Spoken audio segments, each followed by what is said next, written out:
రప్ప రప్ప అంటూ రేపు 2029లో అధికారంలోకి వచ్చిన తర్వాత పొట్టేళ్లను నరికినట్టుగా నరుకుతాము, రక్తాన్ని పారిస్తామని పదే పదే చెప్తున్నటువంటి జగన్మోహన్ రెడ్డి నోటి నుంచి ఈరోజు ప్రెస్లో రాయలసీమ గురించి, ఇరిగేషన్ గురించి మాట్లాడడం చూస్తూ ఉంటే చాలా విడ్డూరంగా కనిపిస్తున్నటువంటి పరిస్థితి. ఈరోజు జగన్మోహన్ రెడ్డి ప్రెస్ మీట్ని పరిశీలిస్తే తన 5 ఏళ్ల కాలంలో రాయలసీమకి ఏం చేశాం, ఇరిగేషన్కి ఏం చేసామని ఒక్క మాట కూడా చెప్పుకోలేనిటువంటి పరిస్థితి. శ్రీశైలం, పోతిరెడ్డిపాడు గురించి మాట్లాడేటువంటి జగన్మోహన్ రెడ్డి ఈ 5 ఏళ్లలో ఆ శ్రీశైలం, పోతిరెడ్డిపాడు సంబంధించి ఏమి పనులు చేశామో, ఏమి పూర్తి చేశామో కూడా చెప్పుకోలేనిటువంటి పరిస్థితి ఈరోజు ప్రెస్ మీట్లో మనందరం చూసినటువంటి పరిస్థితి. ఈరోజు శ్రీశైలం రిజర్వాయర్ గత సంవత్సరం 2000 టీఎంసీలు నీరు వస్తే ఈ సంవత్సరం సూపర్ ఎల్నినో ప్రభావంతో కేవలం 208 టీఎంసీలు నీరు మాత్రమే వచ్చింది. అందులో 66% మాత్రమే మన ఆంధ్రప్రదేశ్ రాష్ట్ర వాటా. అందులో Pothireddypadu, Handri-Neeva, Nagarjuna Sagar right and left canal, అదేవిధంగా కృష్ణా డెల్టాకు సంబంధించి డ్రింకింగ్ వాటర్కే దగ్గర 90 టీఎంసీలు, చెన్నైతో కలుపుకుంటే 100 టీఎంసీలు కేవలం డ్రింకింగ్ వాటర్కే మనకు అవసరం ఉన్నటువంటి పరిస్థితి అంచనా. దీన్ని దృష్టిలో పెట్టుకునే ఏదైతే ఆ శ్రీశైలం నుంచి అటు రాయలసీమకి ప్రతిరోజు కూడా 11,500 క్యూసెక్కుల నీటిని మనం పంపు చేస్తున్నటువంటి పరిస్థితి మనందరం కూడా చూస్తూ ఉన్నాం. అదేవిధంగా ముఖ్యమంత్రి గారి దగ్గర నుండి, మంత్రిగా నేను కానీ, మా ఈఎన్సీ దగ్గర నుంచి, ఇరిగేషన్ అధికారుల దగ్గర నుండి కలెక్టర్స్ వరకు కూడా ప్రతి జిల్లాలోనూ కూడా ఎప్పటికప్పుడు రైతాంగాన్ని కానీ, ప్రజల్ని కానీ ఎడ్యుకేట్ చేస్తూ సూపర్ ఎల్నినో ప్రభావంతో ఏదైతే మైనస్ వర్షపాతం ఉందో దాన్ని దృష్టిలో పెట్టుకుని ఉన్నటువంటి నీటిని త్రాగునీటి అవసరాలకే ప్రథమ ప్రాధాన్యతనిచ్చి ఆ త్రాగునీటి అవసరాలు తీరిన తర్వాత మాత్రమే ఆరుతడి పంటలకి అవకాశం ఉన్న చోటనే వెళ్ళేటువంటి పరిస్థితి ఉండాలి. దీన్ని రెవెన్యూ, ఇరిగేషన్, అగ్రికల్చర్ ఒక కమిటీలుగా ఏర్పడి ఎప్పటికప్పుడు కోఆర్డినేట్ చేసుకోవాలని చాలా క్లియర్గా ఎప్పటికప్పుడు పబ్లిక్ని ఎడ్యుకేట్ చేస్తూ ఒక్క గోదావరి డెల్టాకు సంబంధించినటువంటి 10,40,000 ఎకరాలు తప్ప మిగిలినటువంటి ప్రాంతానికి అంతటికీ కూడా 2027 జూలై వరకు కూడా ఈ నీటిని భద్రపరచుకోవాలి. ఈ త్రాగునీరు అవసరాలకి మించి మనకి ఇన్ఫ్లో వచ్చినప్పుడు మాత్రమే హారితడి పంటలకు వెళ్ళాలని చాలా క్లియర్గా మే నెల నుంచి కూడా ఎప్పటికప్పుడు మనం రైతుల్ని, పబ్లిక్ని కూడా ఎడ్యుకేట్ చేస్తున్నటువంటి పరిస్థితి కూడా ఈ సందర్భంగా తెలియజేసుకుంటూ, నిన్న ఏదైతే ఈరోజు జగన్మోహన్ రెడ్డి గారు తెలంగాణ విద్యుత్ ఉత్పత్తి ద్వారా శ్రీశైలం నుంచి వాటర్ని కిందకి పంపించేస్తుంది అని ఆయన మాట్లాడుతూ ఉంటే, ఆ తెలంగాణ ఉత్పత్తి చేసేటువంటి విద్యుత్ ద్వారా వచ్చేటువంటి నీరు నాగార్జున సాగర్కే వస్తుందనేటువంటి మరి ఆయన ఆలోచన కూడా ఆయనకు లేకపోవడం చాలా విడ్డూరం. 5 సంవత్సరాలు ముఖ్యమంత్రిగా పనిచేసిన వ్యక్తికి శ్రీశైలంలో ఆ యొక్క విద్యుత్ ఉత్పత్తి ద్వారా వచ్చేటువంటి నీరు ఎక్కడికి వస్తుంది? నాగార్జున సాగర్కే వస్తుంది.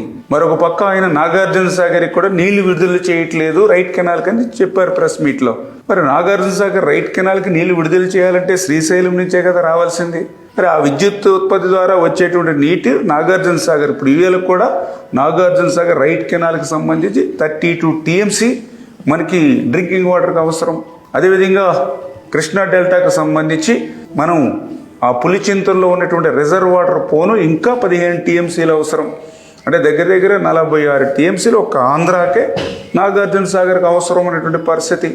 చేత ఆ విద్యుత్ ఉత్పత్తి ద్వారా వచ్చినటువంటి నీరు కూడా ఇక్కడ డ్రింకింగ్ వాటర్కి నాగార్జున సాగర్ ద్వారా మనకు అవసరం అనేటువంటి విషయాన్ని కూడా మరి అవగాహన లేకుండా జగన్మోహన్ రెడ్డి గారు మాట్లాడడం. అయినప్పటికీ కూడా ఆ యొక్క విద్యుత్ ఉత్పత్తి ద్వారా ఏదైతే తెలంగాణ ఉత్పత్తి చేస్తూ ఉందో దాన్ని కూడా మన అవసరాలకి మించి ఉత్పత్తి చేయడానికి లేదు అని చెప్పి కేఆర్ఎంబీకి ఆల్రెడీ ఒక లెటరు ఇవ్వడం జరిగింది. అదేవిధంగా సెంట్రల్ గవర్నమెంట్కి సంబంధించినటువంటి ఇరిగేషన్, జలశక్తి మినిస్టర్కి సంబంధించినటువంటి సెక్రటరీ గారికి కూడా మనం లెటర్స్ కూడా ఇచ్చి ఆ యొక్క జల ఉత్పత్తికి సంబంధించినటువంటి ఆ నీటిని కూడా ఆంధ్ర అవసరాలకి ఎక్కడా కూడా విఘాతం కలగకుండానే ఉండాలని చాలా క్లియర్గా మనము ఆ లెటర్స్ పెట్టి వాళ్ళతో కూడా ఎప్పటికప్పుడు మాట్లాడటం కూడా జరుగుతుందనే విషయాన్ని కూడా ఈ సందర్భంగా తెలియజేసుకుంటూ, ఈ రకంగా జగన్మోహన్ రెడ్డిని స్ట్రైట్గా ఓటే మేము ప్రశ్నిస్తూ ఉన్నాం. 5 ఏళ్ళు మీ పరిపాలన, 52 సీట్లుంటే 49 సీట్లు గెలిపించారు ఆ రోజు 2019లో. 5 ఏళ్లలో అంత ఘన విజయం ఇస్తే మరి మీ 5 ఏళ్లలో ఆ యొక్క రాయలసీమకి ఏం చేశామో గుండెల మీద చెయ్యి వేసుకుని జగన్మోహన్ రెడ్డి గారు చెప్పగలరా అని ప్రశ్నిస్తూ ఉన్నాం. ఈవేళ శ్రీశైలం గురించి మాట్లాడుతూ ఉన్నారు మీరు. మరి అదే శ్రీశైలం ప్రాజెక్టు ప్రమాదంగా ఉంది, వెనువెంటనే ఆ ప్లంజిపూల్కి మరామతులు చేయాలి, లేకపోతే తెలుగు జాతి ఒక ప్రాజెక్టును కోల్పోయేటువంటి ప్రమాదం ఉందని సాక్షాత్తు సిడబ్ల్యూసి సైతం హెచ్చరికలు పెడితే 5 సంవత్సరాలు ఎందుకు శ్రీశైలం వైపు కన్నెత్తి చూడలేదు? ఈరోజు మా ప్రభుత్వం వచ్చాక 203 కోట్ల రూపాయలు వెచ్చించి ఈవేళ మరామతుల పనులు చేస్తూ ఉన్నాం. శ్రీశైలాన్ని కాపాడుకోవాలి అనేటువంటి ఆలోచనతో మేము ముందుకెళ్తూ ఉన్నాం. తుంగభద్ర మీ అందరికీ తెలుసు, తుంగభద్ర భద్రంగా ఉంటేనే ఈవేళ ఎల్ఎల్సి కానీ హెచ్ఎల్సి కానీ కేసీ కెనాల్కి కానీ, అంటే పర్టికులర్గా రాయలసీమ కరువు పీడిత ప్రాంతానికి ఆధారం. అటువంటి రాయలసీమ కరువు ప్రాంతానికి ఆధారమైనటువంటి ఆ యొక్క తుంగభద్ర భద్రతకే ముప్పు ఉంది, గేట్లన్నీ కూడా కొట్టుకుపోయే పరిస్థితిలోనే 5 సంవత్సరాలు మీ ప్రభుత్వానికి విన్నవించుకుంటే కనీసం ఆ గేట్లు మార్చేటువంటి ప్రయత్నం చేశారా?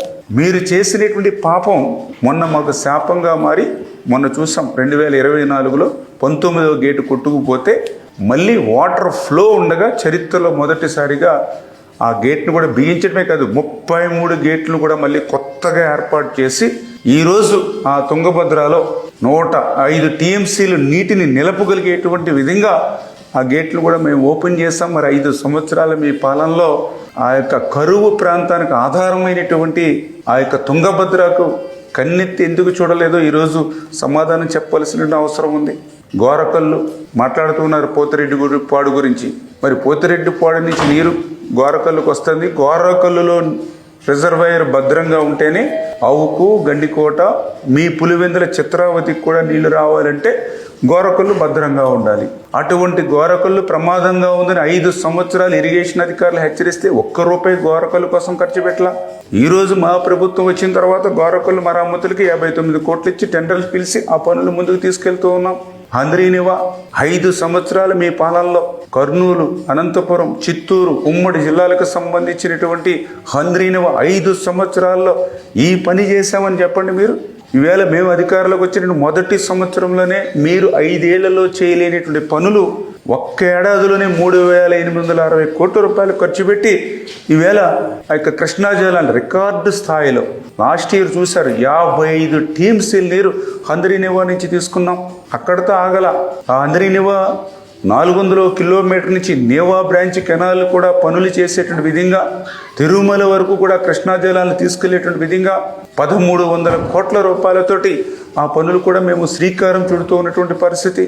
ఏదైతే ఆ యొక్క హంద్రీనివాకు సంబంధించినటువంటి మరి మొన్ననే మీ విశ్వేశ్వర రెడ్డి గారు కూడా చెప్పారు, మీ మాజీ శాసనసభ్యుడు, మేము చెప్పనవసరంలా 5 ఏళ్లలో మన వైసీపీ పాలనలో రాయలసీమకి ఏం చేసామని ఏం చెప్పుకుంటాము అని మేము చెప్పడం కాదు, సాక్షాత్తు నీ 5 సంవత్సరాలు రాయలసీమకి మీరు చేసిన మోసం, దగా గురించి మీ మాజీ శాసనసభ్యుడు విశ్వేశ్వర రెడ్డి చెప్పినటువంటి పరిస్థితి మీ అందరికీ తెలుసు. ఈ రకంగా 5 ఏళ్ళు అధికారంలోకి ఇస్తే మీకు 52 సీట్లలో 49 సీట్లు గెలిపిస్తే మీరు చేసినటువంటి దగా, అన్యాయం రాయలసీమకి ఏ ముఖ్యమంత్రి కూడా చేసినటువంటి పరిస్థితి లేదు. స్పష్టంగా ఈవేళ ఆంధ్రప్రదేశ్ రాష్ట్ర ప్రజలందరూ కూడా గమనిస్తున్నటువంటి పరిస్థితి. ఈ 2 ఏళ్లలోని ఇరిగేషన్కి కూడా, ఎందుకంటే ఆ రోజు 14-19లో రాయలసీమకు సంబంధించి 12,000 కోట్ల రూపాయలు మేము ఖర్చు పెట్టాం. మరి మీరు 19-24 అధికారంలోకి వచ్చాక మీరు ఎంత ఖర్చు పెట్టారు? 2,000 కోట్ల రూపాయలు రాయలసీమకి. ఆ రోజనే కాదు, ఈ రోజు కూడా 2024-2026 ఈ 2 ఏళ్లలోనే మేము ఇరిగేషన్కి 27,000 కోట్లు ఖర్చు పెడితే అందులో సగం 50% వీళ్ళ రాయలసీమకి మేము ఖర్చు పెట్టినటువంటి పరిస్థితి. అంటే ఈ రకంగా ఈ యొక్క కూటమి ప్రభుత్వం ఇటు రాయలసీమకు కానీ ఇరిగేషన్కి కానీ ఇంత ప్రాధాన్యతనిచ్చి ప్రాధాన్యత క్రమంలో ఒక్కొక్క ప్రాజెక్టును అటు హంద్రీనివా దగ్గర నుంచి అటు గాలేరు నగర్ దగ్గర నుంచి ఇటు వెలిగొండ దగ్గర నుంచి అటు పోలవరం లెఫ్ట్ మెయిన్ కెనాల్ దగ్గర నుంచి అటు పోలవరం ప్రాజెక్టు దగ్గర నుంచి దశాబ్దాల నుండి నెరవేరవేమో అనేటువంటి స్థితి నుంచి ఈవేళ టార్గెట్ పెట్టి ఆ ప్రాజెక్టులు పూర్తి చేసి నీళ్లు చివరి వరకు తీసుకెళ్లేటువంటి ప్రయత్నం ఈ ప్రభుత్వం చేస్తూ ఉంటే దాన్ని చూడలేక ఓర్వలేక మేం చేసేటువంటి పనుల మీద ఈ యొక్క గొడ్డల పార్టీ ఏ రకంగా విషయం గొక్కుతుందో రోజు ఈవేళ నీ ప్రెస్ మీట్ కూడా ఈరోజు తెలుస్తూ ఉన్నటువంటి పరిస్థితి. ఇప్పటికే 11 సీట్లకి పరిమితమైనటువంటి మీరు ఇటువంటి అబద్ధాలతోటి ఇటువంటి విషం మరింత కక్కితే ప్రాజెక్టుల మీద ఆ 11 సీట్లు కూడా రేపు కోల్పోయేటువంటి పరిస్థితి ఉంటుంది అని చెప్పి మీ ద్వారా